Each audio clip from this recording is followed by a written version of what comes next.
Oke, kembali lagi di tutorial menulis academic writing, keterampilan menulis secara akademis. Nah, gitu kali ya. Oke, sore ini kita lanjut dengan sesi berikutnya mengenai bagaimana cara menulis referensi berdasarkan APA Styles atau American Psychological Association. Mari kita lanjutkan materi kita sampai beres. Dan jangan lupa untuk mempersiapkan pertanyaan jika memang ada yang perlu ditanyakan. Semoga apa yang disampaikan oleh Bu Nunik bermanfaat buat kita semua. Silakan Bu Nunik. Baik teman-teman, kita akan lanjut pada sesi yang kedua. Kita akan melihat tentang kaidah menyitir dan merujuk menggunakan gaya APA ya. Tadi sebagai pengingat bahwa kita di Prodi Jurnalistik menggunakan gaya sitiran dan rujukan dari APA, ini nanti teman-teman bisa lihat sendiri. Dan juga reminder bahwa ada dua jenis pengakuan terhadap karya ilmiah orang lain ya, atau karya ilmiah kita sendiri dalam naskah ilmiah yang kita itu adalah pengakuan sumber dalam tubuh karya ilmiah, sementara kalau rujukan itu di bagian akhir ya, pengakuan narasumbernya di bagian akhir. Ini contohnya, teman-teman bisa mudah-mudahan bisa kelihatan ada yang saya highlight gitu. Ini yang kita highlight itu adalah contoh dari sitiran. Bukan ada yang namanya kutip parafrase. Nah, di bagian akhir itu kita pakai referensi ya, atau disebutnya kalau dalam konteks bahasa Indonesia kita sebut sebagai daftar pustaka. Nah, in-text citation itu secara umum kita harus memperhatikan beberapa hal ya secara teknisnya. Pertama, ejaan, pastikan penulisan nama, tanggal publikasi itu semuanya tepat gitu ya. Jadi misalnya nulis nama Muhammad, Muhammadnya M-nya 1 apa 2 gitu kan, ada pakai CH apa enggak, di mana letak H-nya, yang kayak gitu-gitu. Itu harus teman-teman perhatikan karena harus sesuai, nanti di sitiran sama di references atau di daftar pustaka harus sama. Kemudian apa sih yang perlu disitir gitu ya? Hanya menyitir karya ilmiah, ide yang digunakan dalam naskah. Ini kita pakai gayanya APA ya, di mana references itu hanya menuliskan informasi yang kita gunakan dalam naskah. Contohnya adalah informasi kunci dalam latar belakang, informasi yang kita gunakan untuk mendukung atau membantah argumen, dan dalam kita menggunakan beberapa gitu ya, tapi upayakan hanya menyitir sumber publikasi yang paling relevan dengan penelitian Anda, kemudian minimalisir sitiran yang terlalu panjang dalam tubuh naskah. Untuk prioritas sitiran, utamakan hanya menyitir sumber utama dan jangan terlalu sering menyitir sumber kedua atau secondary sources. Nanti kita akan bahas apa itu secondary sources. Lainnya, kita harus memperhatikan bahwa semua fakta data yang kita sitir itu adalah hal yang bukan sesuatu yang umum. Jadi kalau yang umum tidak perlu disitir gitu kan.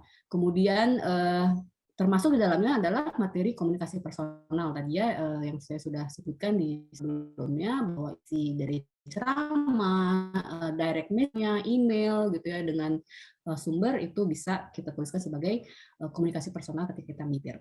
Hindari menggunakan sumber online yang sudah tidak dapat ditemukan, ya, yang broken URL. Jadi ketika Anda menulis skripsi butuh waktu 4 bulan sampai 6 bulan, di bagian latar belakang Anda mengutip sumber online, pastikan ketika Anda mau submit skripsi bahwa sumber online itu masih ada. Kalau nggak ada, ganti dengan sumber yang lain, ya.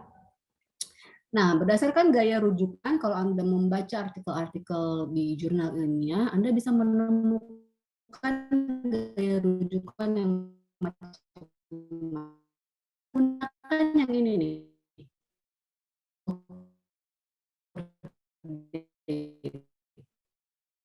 Ada info, kemudian date-nya itu tanggal publikasi.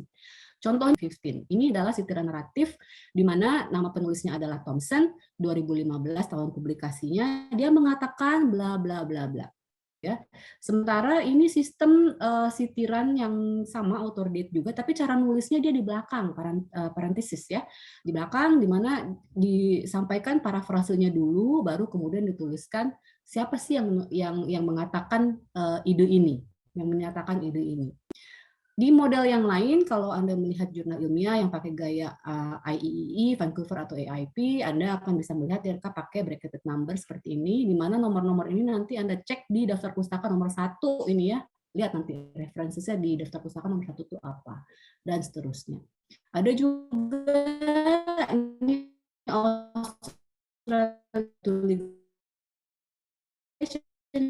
ininya, penandanya ya.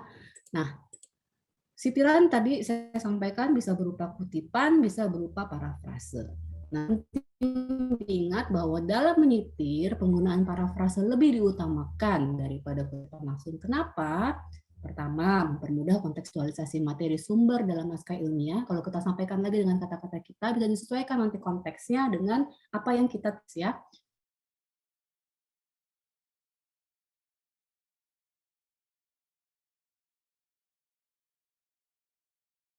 Keluasan itu bisa dilakukan melalui gaya parafrase. Penyebutan informasi halaman atau paragraf dalam sitiran itu tidak wajib memang ya, tapi kalau Anda bisa tuliskan sangat membantu karena bisa membantu pembaca menemukan informasi relevan dari sumber yang panjang dan kompleks, misalnya dari buku gitu ya, atau dari jurnal ilmiah gitu ya, itu di halaman berapa, itu mungkin bisa membantu pembaca menemukan informasi lebih cepat. Nah, tadi pertanyaan tentang kutipan yang boleh kita lakukan atau kita tuliskan dalam karya ilmiah. Kutipan itu menuliskan kembali kata demi kata, verbatim ya, actual wording, bagian dari publikasi terdahulu yang menyampaikan argumen atau fakta. Gunakan kata yang persis sama termasuk tanda bacanya. Ya, jadi kalau ada kesalahan ketik gitu ya, nggak apa-apa, Anda ikutin aja aslinya bagian tulis ulang seperti sama dengan aslinya ya. Dan yang paling penting selalu tempatkan tanda kutip dengan tepat. Artinya Anda harus finish dulu nih bahasa Indonesianya, belajar bahasa Indonesianya harus selesai dulu, baru Anda bisa secara terampil melakukan ini. Cara lain adalah praktis, latihan. Nggak ada cara gampang melakukan ini semua kecuali praktis, yang latihan. Kapan kita menggunakan kutipan langsung? Pertama, ketika kita ingin menyatakan definisi istilah. Ini kemudian nanti kita breakdown, ada berbagai variabel, berapa turunan indikator dari istilah gitu ya. Jadi sangat penting Anda menggunakan kutipan langsung ketika Anda mendefinisikan sebuah istilah. Mendefinisikan istilah jangan cuma dari KBBI atau dari KAMET, tapi langsung dari rujukan ilmiah, buku yang punya otoritas akademik dalam bidang tersebut. Saya sangat tidak menyarankan kutipan dari kamus gitu, untuk menjelaskan istilah. Kemudian pernyataan sumber yang singkat dan penting ini sangat dikutip secara langsung, atau ketika kita ingin membreakdown sebuah pernyataan tertentu gitu ya, kita akan merespon exact wording seperti pernyataan yang disampaikan seseorang. Sangat boleh Anda menggunakan kutipan langsung. Tapi ini ada pengingat bahwa kita nggak boleh terlalu banyak menggunakan kutipan langsung karena tidak menunjukkan pemahaman atau kemampuan analitis, dan juga untuk menghindari plagiarisme. Ya, kalau terlalu banyak hal yang sama, nanti diternitin Anda dianggap melakukan plagiasi. Nah, kutipan ada ragamnya, ada dua ya, ada yang singkat, ada yang panjang. Tadi pertanyaan tentang secara teknis berapa banyak sih yang boleh dikutip, gitu ya. Untuk kutipan kurang dari 40 kata, boleh dituliskan pada bagian teks. Seperti yang Anda bisa lihat nih dalam contoh ya, yang saya kasih highlight gitu. Ini karena kutipannya pendek, kurang dari 40 kata, Anda boleh masukkan ke dalam teks dalam bentuk narasi seperti ini ya. Jangan menyisipkan elipsis. Elipsis itu apa? Tanda titik 3 ya, yang intinya bahwa Anda potong di bagian itu gitu ya, kemudian Anda sambung lagi di bagian yang lain karena itu bisa mengubah makna di bagian kutipan singkat. Anda boleh melakukan itu nanti di kutipan panjang. Kemudian selalu sertakan sitiran dalam kalimat yang sama yang menyertakan kutipannya, dan sebutkan pula informasi jelas ya, halaman, paragraf, lokasi lainnya yang relevan. Untuk kutipan panjang yang lebih dari 40 kata, Anda bisa lihat ini contohnya. Anda buat dalam paragraf sendiri gitu ya, masuk ke dalam gitu kan. Biasanya hurufnya jarak antar spasi lebih pendek. Kita sebut itu sebagai blok kutip, di mana blok kutipan ini bisa dimulai dengan bisa diakhiri dengan tanda kurung yang kemudian sumbernya di mana gitu, atau Anda bisa juga menunjukkan sumber kutipan Anda atau sumber yang Anda rujuk itu dalam kalimat seperti ini. Jadi Reuters Institute ini kalau contoh yang dilakukan oleh Ibu Evi itu dia sebutkan di awal, tidak di dalam blok kutipan, tapi bisa juga Anda menggunakan misalnya tidak disebutkan di sini ya bahwa Ibu Evi menyebutkan Reuters Institute 2016, boleh disebutkan di dalam kalimat akhir. Nah, kalau parafrase itu bukan ya di sesi pertama bahwa kita bisa melakukan ringkasan dan melakukan sintesis atas info. Jadi kalau ada satu naskah artikel panjangnya misalnya 15 sampai 20 halaman, Anda bisa kemudian ringkas menjadi 2-3 kalimat misalnya seperti itu untuk mempermudah Anda dalam penulisan ilmiah. Kemudian Anda boleh fokus pada significant information tertentu aja. Jadi kalau Anda kutipan panjang kadang-kadang mengganggu gitu ya, tapi Anda bisa fokus pada bagian-bagian yang penting, relevan dalam penelitian. Kemudian Anda juga bisa melakukan komparasi, bisa membandingkan gitu ya antara bagian-bagian tertentu gitu dengan menggunakan teknik parafrase.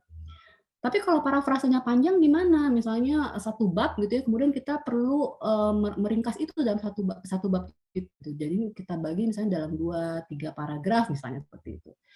Tuliskan sumber sitiran di kesempatan pertama ya. Jadi misalnya kita mengutip dari bukunya Pak Dedi gitu kan. Dalam paragraf pertama kita sebutkan itu sumbernya dari Pak Dedi gitu ya, author date jangan lupa. Kemudian kalau kita ganti paragraf, kita tulis ulang sitirannya bahwa masih menurut Mulyana gitu ya. Nah, itu ditulis lagi supaya pembaca ingat bahwa oh ini tadi masih merujuk bukunya Dedi Mulyana. Kemudian ini yang paling penting dari teknik parafrase. Baca ulang kalimat yang disusun untuk memastikan sitiran telah dilakukan dengan tepat dan sesuai.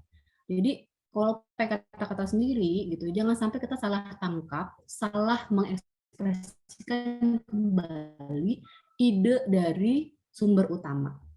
Ya, untuk Anda ingat gitu kan, dan untuk melakukan ini tentu Anda perlu upaya lebih gitu ya. Nah, bentuk sitiran ada dua ya, ada yang naratif, ada yang parentesis. Naratif itu gimana? Naratif itu adalah nama sumber dituliskan sebagai bagian dari kalimat. Ini contohnya ya. Terkait dengan pemilihan informan dalam penelitian kualitatif, Creswell tahun 2007 menyatakan bahwa, nah ini namanya Creswell sama tahun publikasinya dikombinasikan di dalam tengah seperti ini. Kenapa? Supaya kalimatnya itu nggak membosankan, supaya hubungan antar paragraf itu nyambung gitu ya. Nah ini perlu keterampilan khusus karena biasanya mahasiswa atau peneliti pemula itu ide antar paragrafnya gitu ya. Nah caranya gimana? Ya sama seperti teknik kita nulis dalam bahasa Indonesia ya, kita bisa menggunakan ragam kalimat kalimat sambung, menggunakan kata sambung gitu ya, memberikan jembatan dan sebagainya. Panduan umumnya kalau nama akhir ya, surname nama belakang muncul di tengah kalimat, informasi tanggal harus nempel. Ini harus bersebelahan. Creswell 2007 supaya jelas dari mana sumbernya ya. Kemudian nama sumber bisa ditempatkan di mana aja. Tadi misalnya Creswell ditempatkan di Bu Maimun. Bisa juga saya tempatkan di depan. Creswell 2007 menyatakan bahwa itu langsung begini, nggak pakai terkait bla bla bla.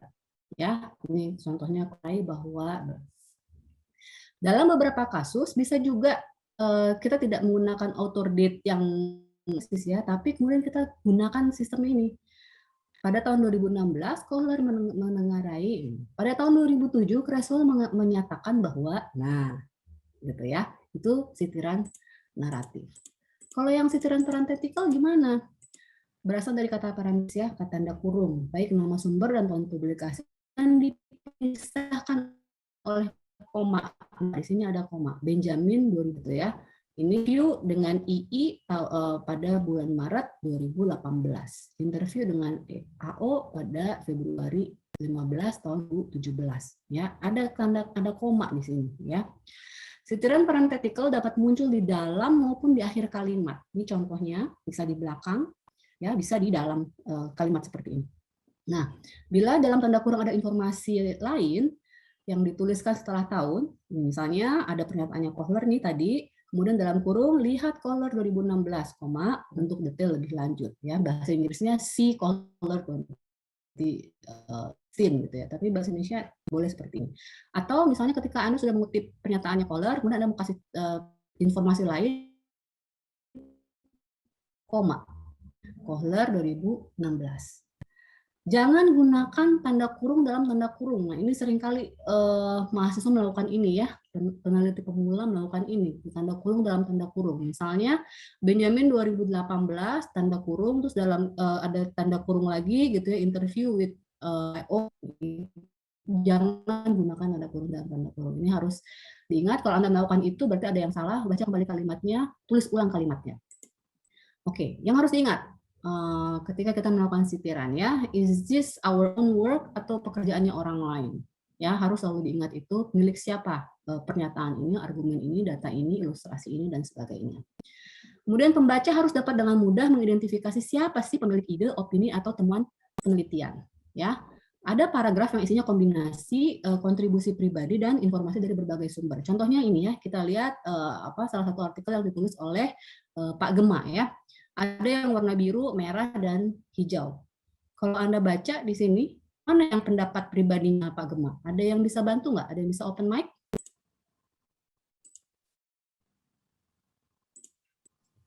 Yang pink, Bu. Yang pink. Sorry. Yang pink ya, yang pink yang dalam konteks penelitian ini. Kalau biru pendapatnya siapa? Idenya siapa? Yang mana, Bu? Yang biru idenya siapa? Idenya Scott sama Carrington. Kalau yang Rogers and Kincaid, dia langsung ya lihat berbeda lagi ya. Gitu. Nah, ini adalah paragraf kombinasi ya. Tapi ingat kembali lagi hati-hati. Kita harus bisa memastikan dari kalimat kita jelas ya. Ini ide saya, ide penulis, atau idenya orang lain. Dalam contohnya Pak Gema ini, artikelnya Pak Gema, Anda bisa lihat ya bahwa idenya Pak Gema itu secara jelas dituliskan bahwa dalam konteks penelitian ini, yang ini berbeda dengan yang biru, berbeda dengan yang hijau. Banyak penulis menempatkan sitiran di akhir kalimat atau paragraf. Nah, ini yang sering terjadi pada peneliti pemula, pada mahasiswa, sehingga membosankan membaca artikel ilmiah Anda. Tapi sebenarnya nggak harus selalu begitu kok, gitu ya. Ada contohnya nama kita itu di awal, di tengah, atau di akhir. Misalnya ini ya, bahwa seluruh isi paragraf berasal dari sumber yang sama. Ini satu paragraf ini sumbernya sama nih, nggak kombinasi seperti tadi contoh artikelnya Pak Gema ya. Ini semuanya mengutip atau parafrase dari Warren K. Agee dan kawan-kawan. Dia tuliskan di awal nih, dalam artikel ini. Sementara di contoh yang artikelnya Bu Heni, ini satu paragraf ini diambil parafrase ya sintesis dari Peraturan Menteri Nomor 5 Tahun 2008. Intinya ini catatan yang biru nih. Apapun sitiran diletakkan, pembaca harus bisa mengidentifikasi dengan jelas awal dan akhir sitiran. Ya, dari mana mulai ide itu dimulai dan di mana ide itu berakhir ya ketika kita meminjam ide orang lain. Kemudian hati-hati saat melakukan sintesis dari sumber publikasi. Harus jelas informasi apa berasal dari mana. Nah, ini contoh artikel yang tingkat kompleksitasnya sangat tinggi ya. Ini contoh artikelnya Mas Tito ya. Lihat, framing itself dia mendefinisikannya. Dia ada teori ini yang kemudian konteks politik, contohnya siapa yang mengaplikasikannya. Kemudian dalam konteks bencana alam, siapa atau bencana ya, siapa yang mengaplikasikan. Dalam konteks rasisme, terorisme, ini harus jelas ya. Perlu keterampilan khusus ketika Anda melakukan ini. Jangan sampai atau Anda salah mengartikan. Jadi harus jelas informasi apa berasal dari mana. Dan kenapa misalnya satu hal ini bisa ada berbagai sumber seperti ini? Karena hal yang sama ini, ya bahwa framing ditemukan dalam politik, itu bisa Anda temukan dari bukunya siapa, artikelnya siapa, ya bencana itu siapa, ya. Ini perlu keterampilan khusus, sangat bagus kalau Anda bisa melakukannya, tapi kalau belum bisa, nggak apa-apa, hati-hati saja dengan teknik sitiran yang lebih sederhana. Nah, dalam konteks good scholarly practice atau sebaiknya ya dalam konteks akademik itu Anda selalu tapi kan kita nggak selalu bisa mengutip primary source ya, nggak selalu kita misalnya bahasanya diterbitkan dalam bahasa Perancis misalnya, kita nggak bisa bahasa Perancis, jadi nggak bisa nih kita baca primary source. Oke, that's fine, we can always go to the secondary source gitu ya. Nah, jadi ada sumber rujukan yang primer, ada yang sekunder gitu kan. Yang sekunder contohnya adalah berisi laporan atau material yang pernah dipublikasikan sebelumnya. Nah, hindari terlalu sering menyitir sumber sekunder, lakukan bila karya original sudah tidak bisa didapatkan lagi, sudah tidak diterbitkan lagi, atau karya original dipublikasikan dalam bahasa yang tidak dipahami. Sumber primer tetap harus disebutkan dalam narasi, namun sitir dan rujuk sumber yang sesungguhnya. Contohnya, ini contoh artikel saya ya. Ini yang saya gunakan adalah data dari Kementerian Komunikasi dan Informasi. Tapi karena saya nggak bisa akses datanya, sudah nggak ada, saya di media massa gitu ya.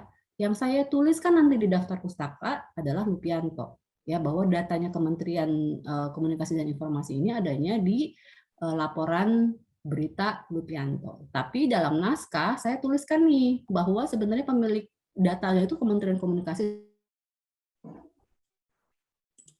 Nah, dalam konteks penelitian, informasi kutipan partisipan penelitian tidak perlu dituliskan dalam daftar pustaka, tapi harus disebutkan dalam tubuh naskah. Ya, contohnya ini, bagian dari wawancara, gitu ya.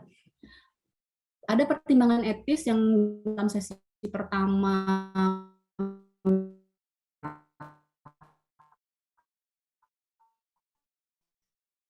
ditulis, boleh nggak dia namanya ditulis, atau dia harus dilindungi, harus pakai pseudonym misalnya seperti itu. Anda harus menghormati keputusan partisipan, kemudian strategi untuk gitu, atau mengaburkan informasi identitas, atau bisa juga menyajikan informasi secara agregat ya. Jadi secara umum Anda bisa menggunakan teknik-teknik ini. Persetujuan mengenai kerahasiaan dapat mencakup sumber-sumber lain terkait metodologi. Contohnya ketika Anda mengutip dokumen dari tempat mengutip media A, meneliti media A, kemudian Anda mengutip dokumen resmi internal ya, dari perusahaan tersebut. Nah, itu Anda harus minta izin, pastikan Anda punya untuk publish. Karena kalau enggak bisa bermasalah dengan pemilik, yaitu perusahaan tersebut ya.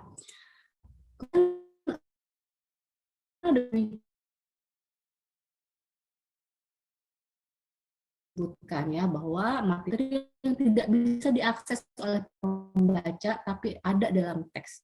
Contohnya yang SMS ya, bulletin board seperti itu kalau penelitiannya terkait dengan organisasi misalnya gitu. Kemudian gunakan komunikasi personal hanya bila sumber lain nggak tersedia. Kalau ada sumber lain yang yang bisa dilihat oleh para pembaca, lebih baik Anda menggunakan sumber lain tersebut. Komunikasi personal tidak disertakan dalam daftar pustaka, tapi wajib disitir dalam naskah kan sumber komunikasi personal menyetujui penggunaan namanya dalam naskah. Ya, contohnya misalnya begini dalam sitiran naratif ya. Misalnya Anda menghadiri diskusi terbuka mengenai pameran foto misalnya atau lomba foto, kemudian Anda mengutip pernyataannya Sandi Saputra gitu, dalam diskusi tersebut. Kan nggak ada rekamannya tuh, nggak ada notulennya. Anda bisa tulis SD Saputra, komunikasi personal tanggal sekian, menggaris bawahi bahwa gitu, atau pakai parenthetical ya, bahwa dia ngomong apa, kemudian Anda sebutkan sumbernya. Bagaimana teman-teman? Silahkan kita cek lagi. Oke, Rita mau bertanya tentang apa? Ya, silakan Rita. Saya mau tanya, misalnya di latar belakang saya mau menuliskan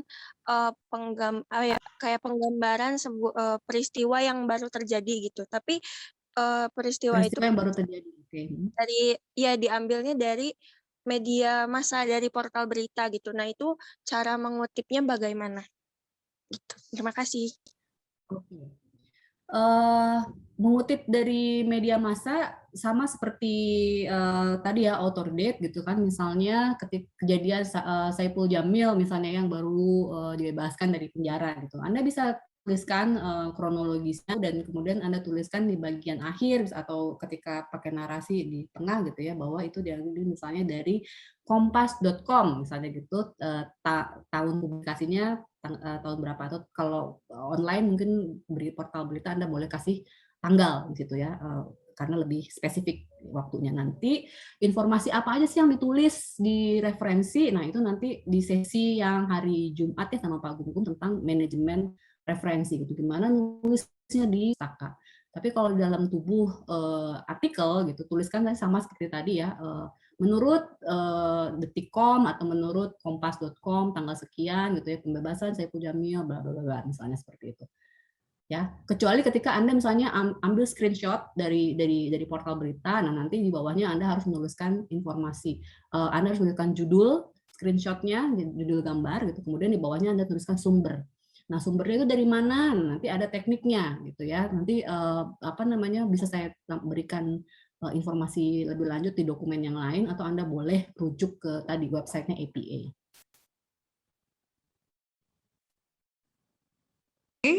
Oke, terima kasih. Ya, cukup belum? Ya, Rita masih ada pertanyaan lagi atau teman yang lain? Rita oke? Oke, Bu. Cukup. Silakan Jasmine.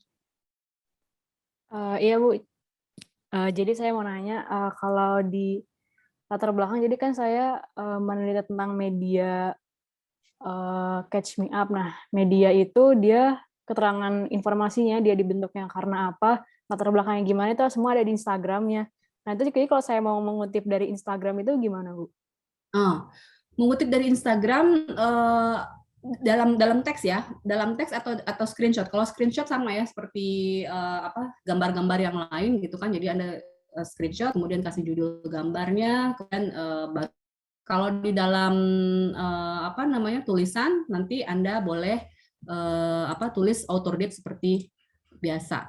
Ini coba kalau saya boleh share screen Bu Herlina.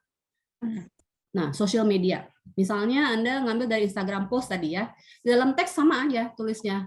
Misalnya Anda ngutip dari Unpad gitu ya, Universitas Padjadjaran, tahunnya. Tapi nanti di dalam di dalam daftar pustaka yang Anda tulis nanti seperti ini, gitu. Ya, jadi kalau APA sebenarnya sederhana aja sih. Nanti saya share juga deh slide yang ini ya, yang ini. Gitu. Jelas nggak? Jelas Bu, terima kasih. Oke, terima kasih banyak Bu Nunik. Oke, silakan Nurma. Mau bertanya apa pada Bu Nunik tentang APA Styles? Iya, kalau untuk citasi di in-text gitu Bu, misalnya kita ngutip dari media sosial, itu perlu nggak kapan kita mengutipnya, waktu pengutipannya? Perlu itu biasanya dalam informasi teksnya atau cukup di dapusnya aja?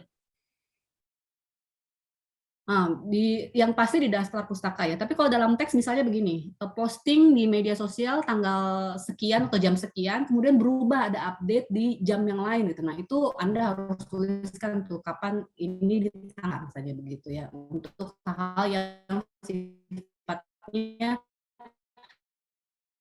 sensitif terhadap informasi kapan diunduh dan sebagainya itu bisa dituliskan nanti di daftar pustaka.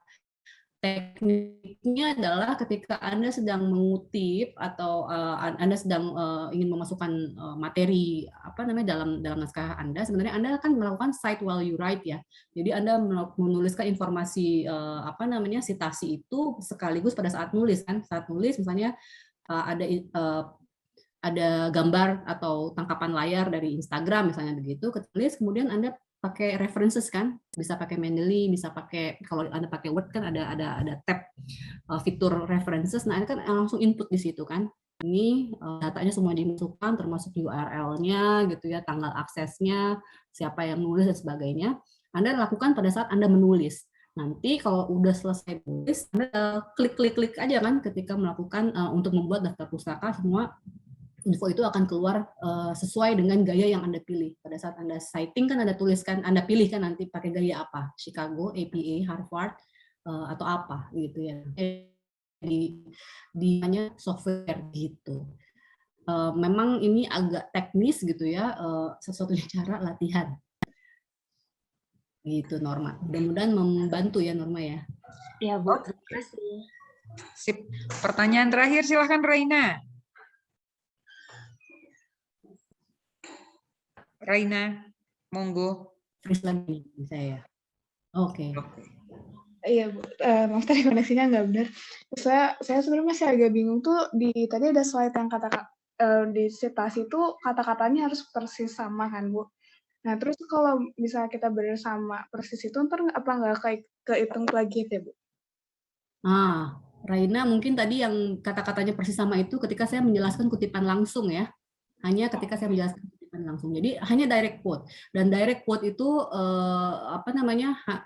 nggak boleh terlalu banyak juga dalam artikel ilmiah karena tadi untuk menghindari tuduhan plagiasi, menghindari jebakan plagiasi. Jadi kalau Anda harus melakukan kutipan langsung, kan tadi ada syarat-syaratnya ya, kapan Anda mengutip secara langsung. Tapi kalau Anda harus melakukan itu, harus menggunakan kata-kata yang persis sama, tanda bacanya harus sama, gitu ya, supaya jelas ya, ini dapatnya dari mana gitu. Pernyataannya seperti apa gitu. Tapi kalau nggak kutipan langsung, kata-katanya tentu Anda pakai teknik parafrase ya, gitu. Sip, oke. Itu tadi pertanyaan terakhir Bu Nunik, dan kita akan segera menutup dengan sedikit kesimpulan bahwa kita menggunakan prodi jurnalistik menggunakan APA style umumnya, dan APA style itu sebetulnya bisa dilihat dari beragam cara dia ditempatkan. Dan juga jangan lupa untuk selalu melihat referensinya dan penempatan dia dalam penyitirannya ya, dalam citasinya tadi. Gitu. Buat teman-teman yang menonton video ini lewat saluran YouTube, jika ada yang mau ditanyakan, boleh menuliskannya dalam komen. Nanti kita akan jawab dari pertanyaan kalian. Ya, mudah-mudahan apa yang kita sampaikan sore ini bermanfaat buat semua, bukan hanya buat teman-teman dari Prodi Jurnalistik Vkom 4, tapi juga buat semua mahasiswa yang sedang mengalami kesulitan ketika akan mengerjakan karya ilmiah untuk tugas akhir. Kita tutup dengan ucapan terima kasih banyak ya Bu Nunik, informasinya buat saya sih itu sangat bermanfaat, mudah-mudahan hal yang sama juga dirasakan oleh teman-teman. Tetap sehat teman-teman, kemudian prokes ya, kalau kemana-mana, stay healthy, stay safe. Sampai bertemu lagi pada acara kita penulisan karya ilmiah, series penulisan karya ilmiah yang diadakan oleh Prodi Jurnalistik Vkom 4. Sampai berjumpa, dadah.